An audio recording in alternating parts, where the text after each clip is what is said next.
Hello everyone, स्वागत है आप सभी का उमा स्वीट होम व्लॉग में। तो आज का जो व्लॉग है ये स्टार्ट हो रहा है सुबह के 11 बजे से। तो 10 बजे तक मेरे काम निपट गए थे और आज के व्लॉग में मैं आपके साथ शेयर कर रही हूँ कि मैंने किस तरीके से ग्रॉसरी अरेंज करी है और दिन का खाना। तो ये सब कुछ जो है आज के व्लॉग में होगा।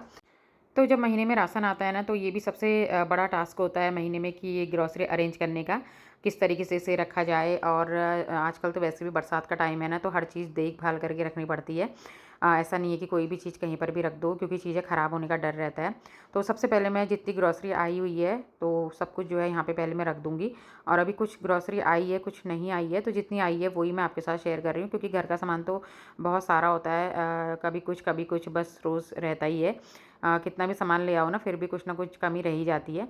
तो यहाँ पे जो है सबसे पहले मैं पेटी में से सारा सामान निकाल दूँगी, क्योंकि सारा सामान जो है ना पेटी में ही आता है। और ये देखिए मैगी के पैकेट ना, महंगाई इतनी बढ़ गई है कि इतने छोटे से पैकेट हो गए, 10 रुपये का पैकेट है और इतना छोटा सा हो गया है बिल्कुल मैगी का पैकेट भी।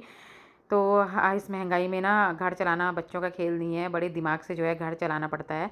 सोच समझ करके हर चीज़ को मैनेज करना पड़ता है। और ख़ासकर जब ये होता है कि फैमिली में कमाने वाला जो है अकेला ही होता है, तब तो और ज़्यादा टास्क हो जाता है। जैसे कि बिजली का बिल है, पानी का बिल है, दूध का, सिलेंडर और बच्चों की फ़ीस, राशन।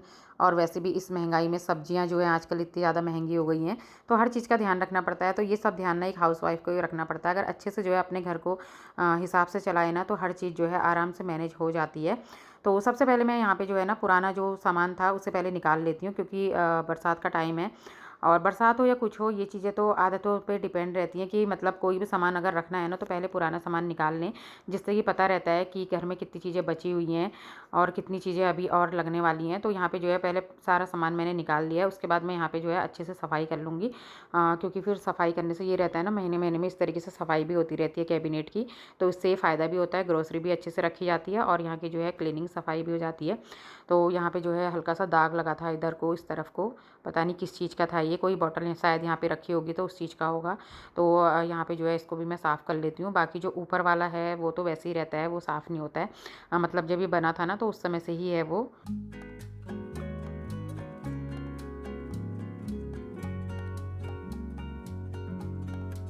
तो सारे कैबिनेट मैंने अंदर बाहर अच्छे से सब जगह पे चमका दिए।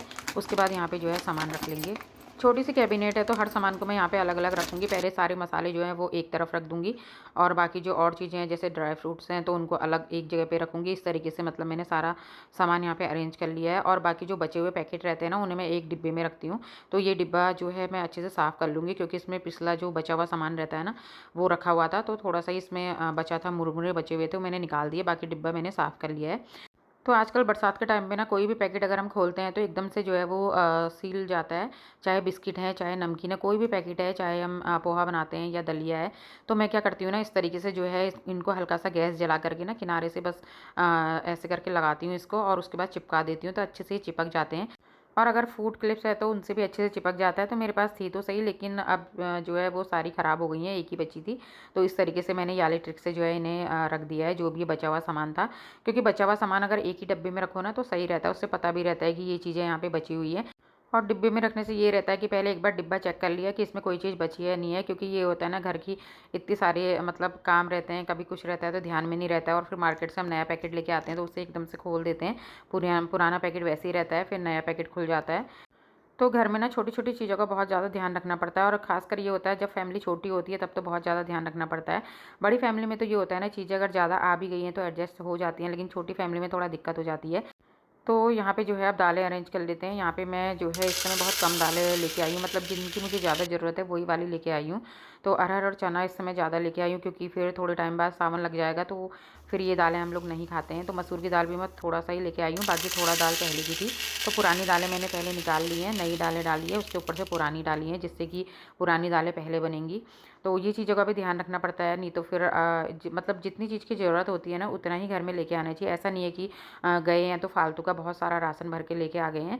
और बरसात का टाइम है, जिन चीज़ों की हमें ज़्यादा ज़रूरत नहीं है, जिन दालों की ज़्यादा ज़रूरत नहीं है, तो उन्हें ला करके कोई फ़ायदा नहीं होता है।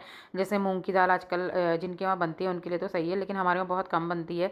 या तो मैं उसका चीला ही बनाती हूँ, या फिर मूँग की दाल के अप्पे बना लेती हूँ।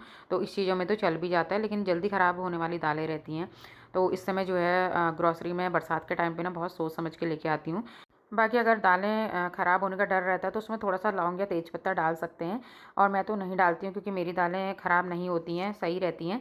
थोड़ा-सा महँगी ज़रूर रहती हैं दालें, लेकिन एकदम से मतलब उसमें कोई कूड़ा, करकट, पत्थर कुछ भी नहीं होता है।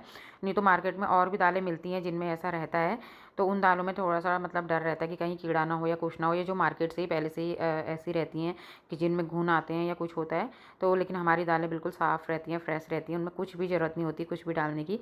तो यहाँ पे मैं ना सबसे पहले खाने की तैयारी भी कर लेती हूँ, साथ ही तो मैं यहाँ पे बना रही हूँ कढ़ी। तो सबसे पहले मैंने यहाँ पे थोड़ा-सा बेसन घोल करके उसमें मट्ठा डाल दिया है, और साथ ही मैंने यहाँ पे हल्दी, मिर्च और थोड़ा-सा नमक इसमें ऐड कर दिया है। तो झोरी बना रही हूँ मैं पकौड़े वाली, तो मूली के पकौड़े मैं इसमें आज डालूँगी, क्योंकि मूली की सब्ज़ी वैसे बच्चे मतलब कम पसंद करते हैं ना, लेकिन ये है कि मैं कढ़ी बनाती हूँ तो उसे खा लेते हैं, क्योंकि उसमें ना बिल्कुल भी पता नहीं चलता है कि ये मूली की है। तो ये है मूली, पहाड़ी वाली मूली है ये, और इसकी जो है मैं आज पकौड़ी बनाने वाली हूँ। अच्छी लगती है, टेस्टी लगती है मूली की पकौड़ी। कभी आप ज़रूर ट्राई कीजिएगा मूली की जो ये पकौड़े वाली कढ़ी होती है।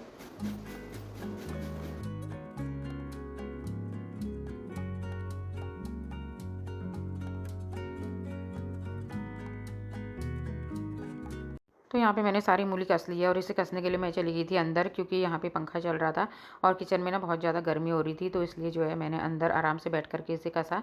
और यहाँ पे मैंने सारी मूली जो है ना निचोड़ ली थी। निचोड़ने के बाद इसमें ऐड कर दिया है मैंने बेसन, और साथ ही कश्मीरी लाल मिर्च मैं इसमें ऐड कर रही हूँ, थोड़ा सा हींग ऐड कर रही हूँ, और साथ ही थोड़ा सा जो है अजवाइन ऐड कर दूँगी इसमें। बाकी जो बेसिक से मसाले हैं वो ऐड कर दूँगी, नमक ऐड कर दिया है, साथ ही थोड़ा सा इसमें ऐड कर देंगे हम मतलब हल्दी, मिर्च, गरम मसाला, जो भी मसाले इसमें पड़ते हैं बेसिक से मसाले, वो मैंने इसमें डाल दिए हैं, और थोड़ी-सी मैंने इसमें हरी मिर्च भी ऐड कर दी है। हरी मिर्च से भी अच्छा-सा टेस्ट आता है इसमें। और इसके बाद जो है मेरे पास आलू 2 बचे हुए थे सुबह के, पहले मैं बना रही थी उसे, फिर मैंने नहीं बनाए। तो यहाँ पे जो है आलू भी मैंने अच्छे से जो है ग्रेट कर लिए थे। ग्रेट करके आलू भी मैंने इसमें मिक्स कर लिए हैं। तो एक ये गृहिणी का ही काम होता है, जो कि मतलब चीज़ों को घुमा-फिरा करके उसके किस तरीके से टेस्टी बनाना है बच्चों के लिए। तो ये काम भी जो है बड़ी सूझबूझ से कर लेती है। तो यहाँ पे 2 आलू बचे थे, वो भी मैंने इसमें मिक्स कर दिए हैं। और मूली ना बच्चे नाक मुँह सिकोड़ते हैं मूली खाने के लिए, तो इसलिए जो है मैंने फिर मूली का इस तरीके से यूज़ कर लिया है, क्योंकि खुद भी कभी-कभी ना बोरियत सी लगती है कि मूली की सब्ज़ी कैसे खाएँगे। तो लेकिन मुझे ना मूली की कढ़ी बहुत अच्छी लगती है, जब मैं मूली ग्रेट करके इस तरीके से बनाती हूँ।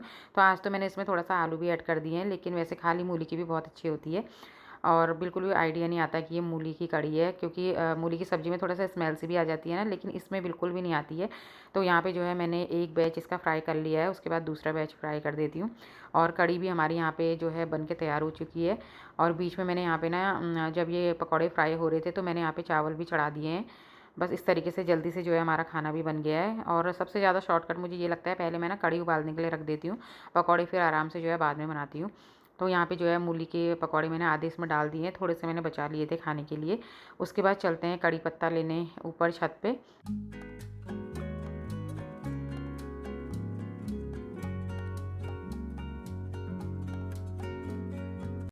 तो कड़ी पत्ते का पेड़ मैं ना इसीलिए छत पे लगाती हूँ, क्योंकि मुझे ज़्यादा से ज़्यादा ज़रूरत पड़ती रहती है कड़ी पत्ते की, तो इसलिए फिर बार-बार कहाँ मतलब, और वैसे ला करके सुखाओ ना उसका टेस्ट अलग होता है और इसका अलग रहता है। तो यहाँ पे जो है पहले ही कड़ी पत्ता मैं तोड़ लेती हूँ।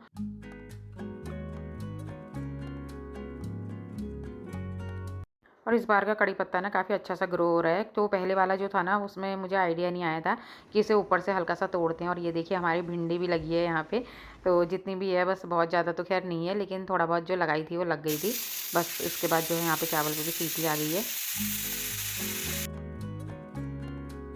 और इस बीच खाने की तैयारी करने में ना मैं आपको दिखाना भूल गई थी। तो इस तरीके से जो है यहाँ पे मैंने ग्रॉसरी अरेंज करी है, और बाकी और जगह पे भी रखी है, और कुछ चीज़ें अभी आई नहीं है, जैसे अभी राशन है, इसमें आटा चावल है, बाकी और बहुत सारा सामान है, तो वो हिसाब से आते रहेगा। और यहाँ पे जो है मैं इसमें तड़का लगा लेती हूँ, तो हींग, जीरा और थोड़ा सा राई मैंने इसमें डाल दी है, कड़ी पत्ता डाल दिया है। तो हींग मैंने अभी डाला है, मतलब लास्ट में मैं गैस बंद करके हींग डालती हूँ, हींग और कश्मीरी लाल मिर्च, जिससे कि इसका जो फ्लेवर है ना उड़ता नहीं है। बस उसके बाद यहाँ पे बढ़िया सा तड़का लग गया है।